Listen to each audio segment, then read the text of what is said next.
Hi, my name is Demi, and I'd like to tell you about my IELTS experience. It all started when I was taking a PhD in a prestigious university in Nigeria, and I was not moving forward. I was taking a lot of topics to my supervisor, and it seemed as if PhD was for like 20 years. At 5 years mark, I decided to immigrate to Canada, and IELTS was one of the things that I had to get out of the way.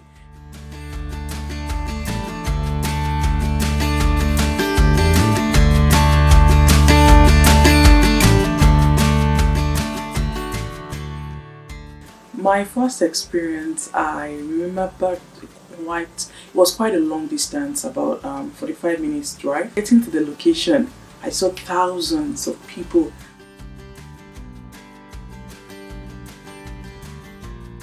It dawned on me that this was not just the usual easy peasy examination. The written one was not computer based at the time, and it was kind of easy to my understanding, but I failed.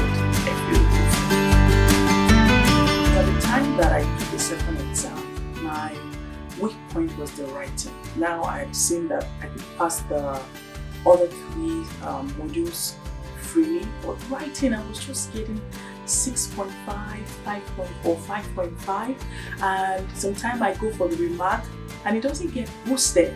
So, and I'd already spent a lot financially. I'd gotten different material. Every time I fail, I get a new material. And the fact that I was in Nigeria, I was actually buying a material that was actually, the currency was not from my country. And it was actually, the financial implication was really high on my family. But I was not going to back down because failure was not an option for me. I needed to get a result that would take me to Canada. And my husband said, stop. I didn't stop. Now the third exam was actually staring in my face at that time. And the third exam also, I failed. It was writing. And I was wondering, what do they want me to write? What do the examiners want me to write? At the point I was thinking, it was actually a fraudulent examination. How come I was failing? I was actually I was doing a PhD. I was wondering, I'm supposed to be a doctor soon. Why is it that I was actually failing? So I did the exam, third exam, still the writing, I failed. Then fourth exam, I failed, writing. Fifth exam, I failed again, and it was still writing. So by the seventh exam, I actually had to go to a neighboring city, that was Abeokuta, to take the exam because I was thinking legal centers were actually failing students, and I just wanted to go to another center that would actually give me a pass mark because I was wondering what's in writing. And the Abeokuta experience, I actually even failed the writing more. I think from 6.5 I went to 5.5 for the writing. Then I felt it's possible this is a spiritual problem. So my husband was already frustrated, but there was just the mindset I had that if I was failing the exams, there was something in it for me, and that God would not, He wouldn't want me to fail.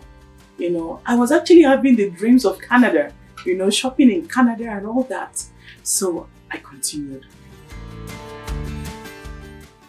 My parents were so supportive, and they just wanted I and my family to move forward.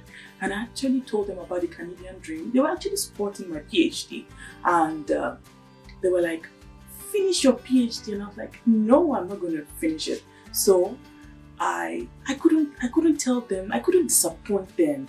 And they had given me the proof of fun, because I told them, oh, I passed.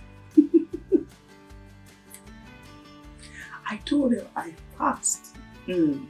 And I was actually feeling, I didn't want them to take the proof of fund from me, and I wanted the Canadian dream.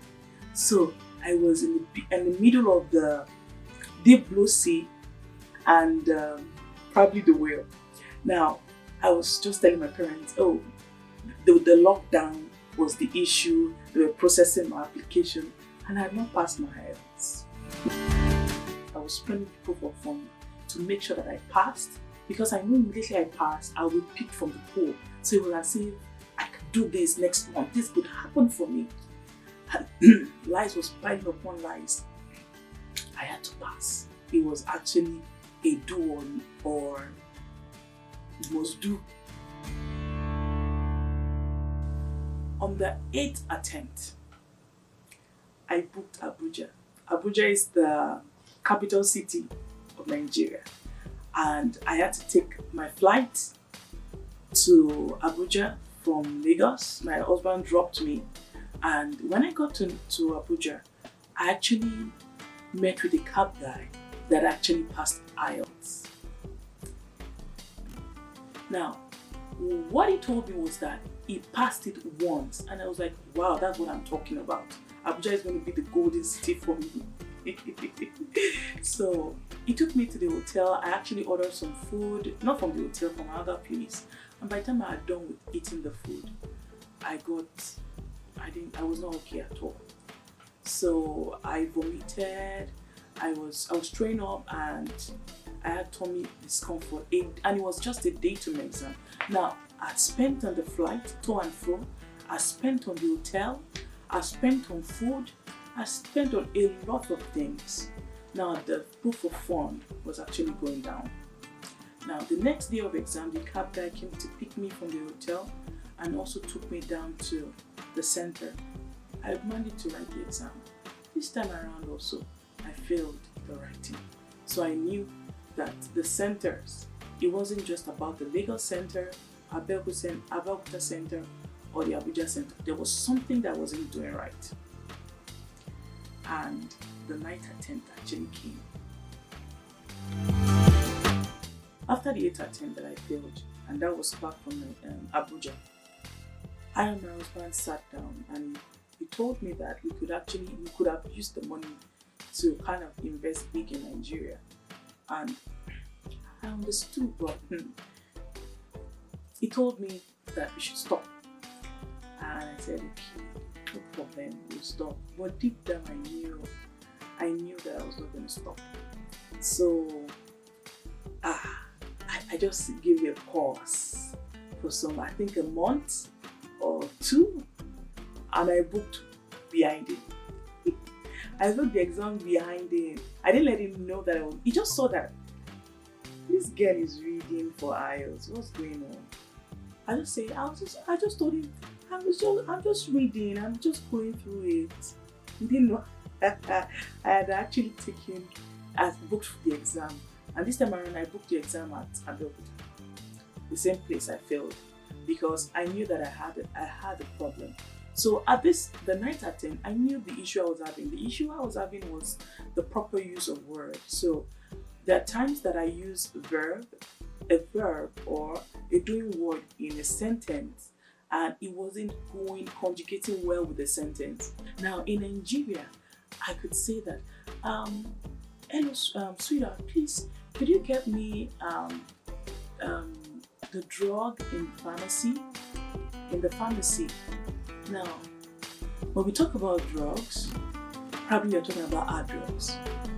Now, when you're talking about a drug that is actually from the hospital, you should be talking about medication. Now, those were the little mistakes I was making. So in an essay, I talk about, IELTS essays are talking about probably a lot of environmental stuff, climate. So I knew the vocabularies, but I wasn't using them well. So those were the issues I was having. So the 9th attempt, I passed. Now that I had a low score, what province would accept me with my score? I couldn't go with the federal pool anymore. I had to look for provinces that would help me out. Now, Ontario came into the picture. And luckily, I'm in the tech space. So I applied as a data analyst. And I got picked. And that's why I'm in Canada today. Thank you, Ontario.